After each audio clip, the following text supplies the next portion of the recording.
বাংলা সাহিত্য ও চলচ্চিত্র ইতিহাসের এক উজ্জ্বল নক্ষত্রের নাম জহির রায়হান। ১৯ আগস্ট এই বরেণ্য চলচ্চিত্রকার, কথাসাহিত্যিক ও শহীদ বুদ্ধিজীবীর জন্মদিন। ১৯৩৫ সালের এই দিনে ফেনীর মজুপুর গ্রামে তিনি জন্মগ্রহণ করেন। জহির রায়হানের আমি আমার জীবন মানে যতদিন তার সাথে ছিলাম, যতদিন তিনি বেঁচে ছিলেন, আমি তো বেশি দিন, আমার সংসার জীবন তো খুবই অল্প। তো তার মধ্যে আমি কোনোদিন জহির রায়হানের মানে জন্মদিন পালন করতে দেখিনি বাসায়, কোনোদিন দেখিনি, কখনো শুনিও নি যে জন্মদিন পালন করছে। আর আমি জহির রায়হানের সম্পর্কে ব্যক্তিগতভাবে যেটা বলতে চাই সেটা হচ্ছে যে উনি হচ্ছে একটা কাজ পাগল মানুষ। উনি দেশ আর দেশের মানুষ এছাড়া উনি অন্য কিছু বুঝেন, এমনকি নিজের যে সন্তান, স্ত্রী, তাদের কথাও তার মনে থাকে না, এরকম অবস্থা। তো আমি ওই সময়টা তো আসলে দেশে দেখিনি, টালমাটাল অবস্থা ছিল, যে কারণে দেশ নিয়ে আসলে ভাবনাটা বেশি ছিল অ্যাকচুয়ালি। বেশি ছিল, কাজ নিয়েই ব্যস্ত থাকতো। তো ওই কারণে সে, আর তখন তো জহির রায়হান ভীষণ ব্যস্ত, আমিও খুব ব্যস্ত ছিলাম। আপনারা তো জানেন ওই সময়টা ৬০-এর দশকের কথা বলতেছি। শৈশব থেকে সাহিত্য ও সংস্কৃতির প্রতি গভীর অনুরাগ ছিল জহির রায়হানের। পরবর্তীতে লেখালেখির পাশাপাশি চলচ্চিত্র নির্মাণে যুক্ত হয়ে তিনি বাংলা সিনেমায় তৈরি করেন নিজস্ব এক ভাষা। তার নির্মিত চলচ্চিত্রে উঠে এসেছে সমাজ বাস্তবতা, মানুষের জীবন সংগ্রাম, রাজনৈতিক চেতনা ও মুক্তির আকাঙ্ক্ষা। জহির রায়হানও এরকম কোনোদিন আমি তার ভিতরে সেই অনুভূতিটা কখনো অনুভব করি নাই যে ওনার জন্মদিন কিছু হলো না, কেউ কিছু করছে না, এরকম না। তবে হ্যাঁ, আমি পার্সোনালি আমার যতটুকু সম্ভব আমি বাড়িতে তার পছন্দসই খাবার, যেটা তার কিন্তু পছন্দ অপছন্দ কি তাও কোনোদিন জানার উপায় ছিল না, মানে উনি এরকম একটা মানুষ, আপন বলা। তো আমি জানি যে উনি আমার রান্না খুব পছন্দ করতেন এবং বিশেষ বিশেষ রান্নাটা ওনার খুব খেয়ে বলতেন যে খুব সুন্দর তোমার রান্না, তোমার হাতের রান্না।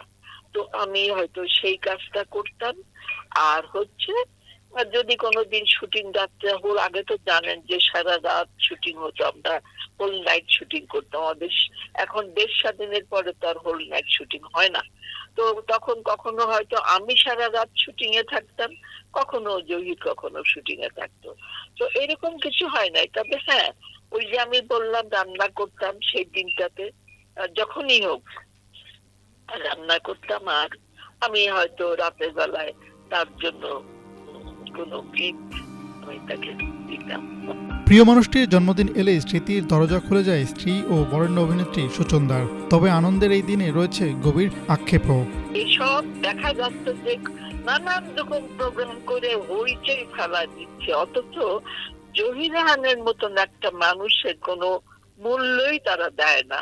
এটা আমার কাছে খুবই বেদনাদায়ক, কষ্টদায়ক আমার কাছে, জানেন। জি আপা, অবশ্যই এক তো তাকে হারাবার বেদনা তো আছেই, তারপরে হচ্ছে যে এই যে মানুষের মন মানসিকতা, আমি বলবো যে এখনকার প্রজন্ম তো অনেক অনেক ভালো।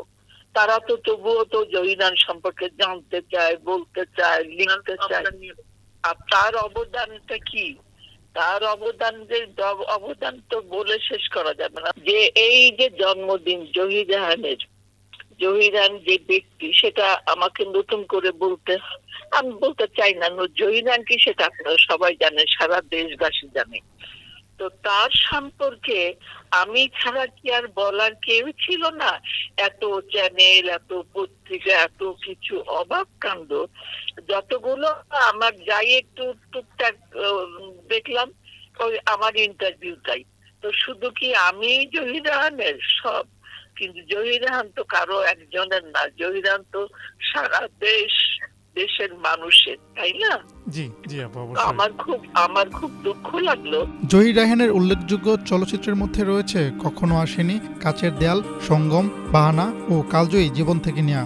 বিশেষ করে জীবন থেকে নেয়া চলচ্চিত্রটি বাঙালির স্বাধিকার আন্দোলন ও রাজনৈতিক বাস্তবতার এক শক্তিশালী শিল্পভাষ্য হিসেবে আজও দর্শক মনে গভীর জায়গা করে আছে। জীবন থেকে নেয়া এমন একটি চলচ্চিত্র যা আজ অদ্যাবধি যখন জহিরান যখন তৈরি করেছেন তখন থেকে এই পর্যন্ত এইরকম এই ছবির ধারে কাছে কেউ, সবাই তো জীবিত ছিল, কেউ বানাতে পারে নাই। এবং আমি মনে করি যে এটা যারা ছিলেন তাদের তাদের পক্ষে এই জীবন থেকে নেওয়ার মতো ছবির চিন্তা ভাবনা করা বা তৈরি করা সম্ভব না। এবং আগামীতে কত দিনে হবে কি হবে না তার কোনোদিন, আর ছবি কোনোদিন জীবন থেকে আর একটা হবে না কখনো। সাহিত্যের ক্ষেত্রেও তার অবদান অনন্য। হাজার বছর ধরে আরেক ফাগুন, বরফ গলা নদী সহ তার রচনাগুলো বাংলা কথা সাহিত্যে গুরুত্বপূর্ণ সংযোজন। মুক্তিযুদ্ধের সময় জহির রায়হান নির্মাণ করেন প্রামাণ্যচিত্র স্টপ জেনোসাইড। পাকিস্তানি বাহিনী গণহত্যার ভয়াবহতা বিশ্ববাসীর সামনে তুলে ধরতে এই চলচ্চিত্র গুরুত্বপূর্ণ ভূমিকা রাখে। আমি তো থাকবো না, আমার তো আর অতদিন দেখা হবে না। আপনারা দেখবেন যে আর একজন জহিরান কবে আসে, আর একটা জীবন থেকে নেয়া কবে তৈরি হয়, আর একটা স্টপ জেনোসাইড কবে তৈরি হয়, কে করতে পারে আপনারা দেখেন। আমি বলে গেলাম, আমার তো ধরেন আমার তো বয়স হয়ে গেছে, আমি তো হয়তো থাকবো না, কিন্তু আপনারা দেখবেন আমার এই কথাটা মনে রাখবেন। দেশ স্বাধীন হওয়ার পর নিখোঁজ ভাই শহীদুল্লাহ কায়সারকে খুঁজতে গিয়ে 1972 সালে 30 জানুয়ারি মিরপুরে নিখোঁজ হন জহির রায়হান। এরপর আর তার সন্ধান মেলেনি। শরীরী উপস্থিতি হারিয়ে গেলেও সৃষ্টিশীলতায় আজও বেঁচে আছেন জহির রায়হান। বাংলা চলচ্চিত্র ও সাহিত্যে তার অবদান নতুন প্রজন্মের শিল্পী ও নির্মাতাদের জন্য এখনও অনুপ্রেরণার উৎস। জন্মদিনে গভীর শ্রদ্ধায় স্মরণ করা হচ্ছে এই কিংবদন্তিকে। হাসনাত জুবায়ের, বাংলা ভিশন, ঢাকা।